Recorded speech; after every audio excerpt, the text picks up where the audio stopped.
శ్రీ షిరిడి సాయిబాబా వారి 17వ వార్షికోత్సవం మరియు శ్రీ యోగాంజనేయ స్వామి వారి 12వ వార్షికోత్సవ మహాకుంభాభిషేక ఆహ్వానం.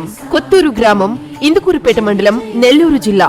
ఏప్రిల్ 20వ తేదీ ఉదయం 8:30 నుండి రాత్రి 9 గంటల వరకు ప్రత్యేక హోమములు, పూజలు. 21వ తేదీ ఉదయం 8:30 నుండి మధ్యాహ్నం 12:30 వరకు మహాపూర్ణాహుతి, పంచామృత అభిషేకం, కుంభాభిషేకం. 22వ తేదీ శ్రీ యోగాంజనేయ స్వామివార్లకు ఉదయం నుండి రాత్రి వరకు ప్రత్యేక పూజలు, హోమములు.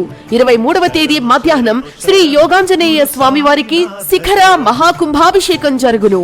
సాయంత్రం హనుమత్ ఉపాసకులు, కీర్తిశేషులు ఎంఎస్ రామారావు గారి మనవడు డాక్టర్ పి శ్రీనివాస్ స్వామివారిచే 11 పర్యాయములు హనుమాన్ చాలీసా పారాయణం జరుగును. కావున భక్తులెల్లరూ విచ్చేసి శ్రీ స్వామివార్ల కృపకు పాత్రులు కాగలరని కోరుచున్నాము. ఆహ్వానించువారు శ్రీ కలికి కోదండరామిరెడ్డి, శ్రీమతి కలికి శ్రీలత, ధర్మకర్తలు.